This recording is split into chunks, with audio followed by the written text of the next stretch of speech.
Это актуальное интервью в студии Александр Хавренко. Одними из первых в наступившем году свой персональный праздник отметили работники прокуратуры.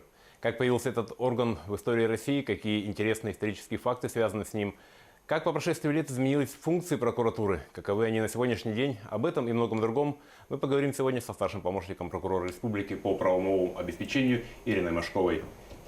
Ирина Геннадьевна, здравствуйте. Здравствуйте. Ну, расскажите нам все же, как возникла прокуратура и были ли в ее истории какие-то интересные исторические факты? Вообще предпосылкой возникновения органов прокуратуры явилось то, что в период царствования Петра I существенно увеличился рост должностных преступлений. Это, безусловно, вызывало гнев царя. И в этой связи им была осуществлена попытка создания фискальной службы, которая должна была тайно надзирать за тем, что происходит в государстве. Но, к сожалению, эта попытка не увенчалась успехом, и спустя 10 лет, в 1722 году, Петр I издал именной высочайший указ правительствующему Сенату об учреждении должности генерал-прокурора. И, суть этой должности он сенаторам представил как «вот сей чин яко око наше и стряпчий о делах государевых». В апреле 1722 года был издан новый указ уже о должности генерал-прокурора, который определил его правовой статус, его функции. В частности, генерал-прокурор должен был присутствовать на заседаниях Сената и смотреть за соблюдением регламента, за соблюдением указов, которые принимались в то время. И также он должен был следить за тем, чтобы эти указы, которые издаются, не оставались на бумаге, а имели практическую реализацию. После смерти Петра I органы прокуратуры фактически были упразднены и вновь возникли уже в период царствования Анны Иоанновны. В период Екатерины II функции прокуратуры были расширены. В период царствования Александра I в 1802 году был издан манифест об учреждении министерства. Тогда было образовано Министерство юстиции, а должности министра юстиции и генерал-прокурора объединены в одно. И возникла противоречивая ситуация, при которой министр юстиции, будучи генерал-прокурором, подчиняясь Сенату, в то же время должен был за ним надзирать. И, безусловно, это было не совсем удобно, не позволяло надлежаще осуществлять возложенные на них функции. После судебной реформы 1864 года основной задачей органов прокуратуры стало осуществление уголовного преследования и надзора за соблюдением законов в действиях органов предварительного следствия. После революции 17 года, в период диктатуры пролетариата, прокуратура была упразднена. Но спустя уже 5 лет по инициативе Владимира Ильича Ленина она была вновь образована, было издано положение о прокурорском надзоре, которое устанавливало ряд принципов, которые в сущности поныне применяются и на сегодня. Это централизация единоначалия органов прокуратуры, это строгое подчинение нижестоящих прокуроров вышестоящим и независимость от местных властей. В период культа личности Сталина очень многие прокуроры были репрессированы за отказ санкционировать незаконное задержание. В годы Великой Отечественной войны деятельность органов прокуратуры была, как и все в то время, подчинена общей задаче победе советского народа над фашистскими захватчиками. Конституция 1977 года уже более-менее закрепила принцип независимости органов прокуратуры, который очень важен в нашей деятельности. В 1992 году, в период нахождения в должности генерального прокурора Степанкова Валентина Георгиевича, был принят закон Российской Федерации о прокуратуре, который фактически реформировал деятельность нашей структуры. В частности, был упразднен надзор за гражданами, что очень важно, введен запрет на вмешательство прокуратуры в хозяйствующую деятельность, предусмотрено иное содержание надзора, а именно приоритетом был поставлен надзор за соблюдением прав и свобод человека и гражданина. На сегодня каковы место и роль органов прокуратуры в системах органов власти? В результате законодательных преобразований прокуратура окончательно сформировалась структурно и функционально как наделенный особым конституционно-правовым статусом орган государственной власти, не входящий ни в одну из ветвей власти и независимый от федеральных исполнительных, региональных и местных органов власти и осуществляющий от имени государства надзор за исполнением Конституции, действующих законов на территории Российской Федерации и другие функции. Среди населения иногда еще бытует ошибочное мнение о том, что прокуратура – это карательный орган. Это не так. Прокуратура – это правозащитный орган. А какие основные задачи и функции в современном обществе, на современном этапе выполняет прокуратура и в чем отличие вот как раз таки от остальных правоохранительных органов?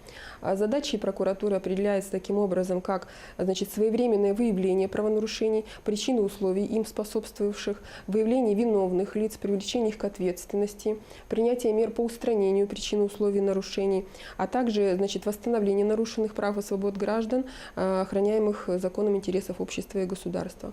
Функции прокуратуры можно условно подразделить на две категории. Это надзорные и иные функции. К числу надзорных функций относится надзор за исполнением законов и за соответствием закону издаваемых правовых актов.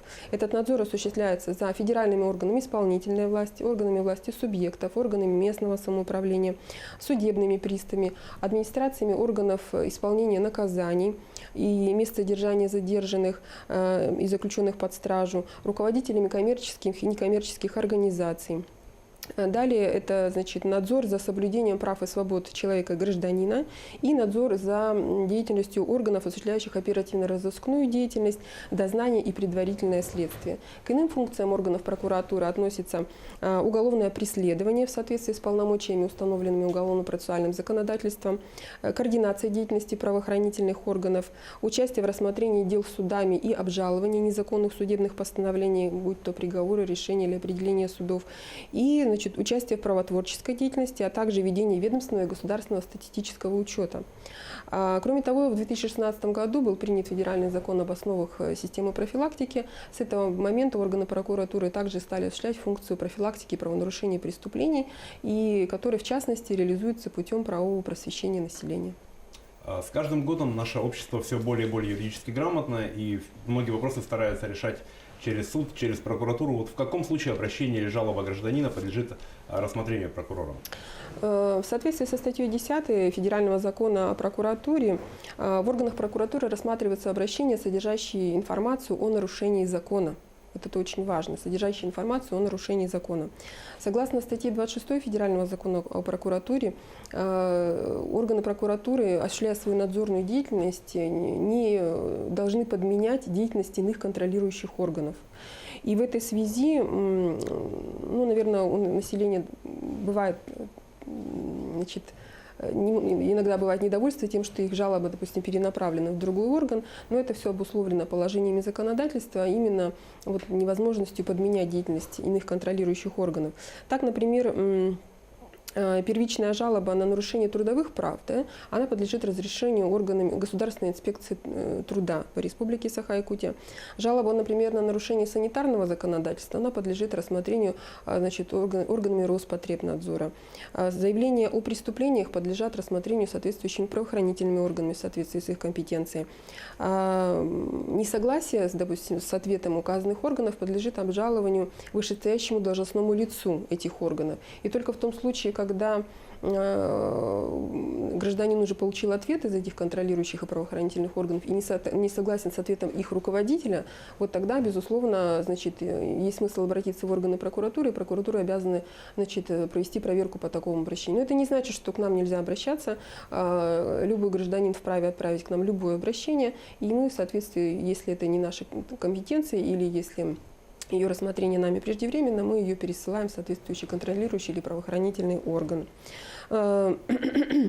Есть исключения из этого правила. Например, жалобы на нарушение прав работника, являющегося государственным или муниципальным служащим, они в компетенцию, например, органов Роструда не входят. И поэтому эти первичные жалобы мы принимаем к своему производству.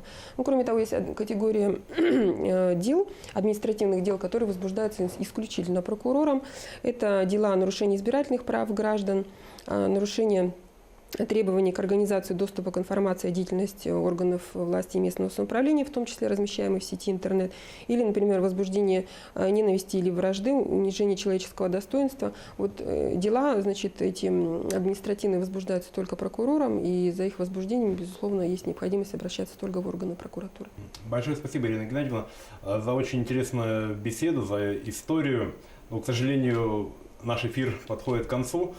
Позвольте еще раз поздравить с праздником вас и ваших коллег.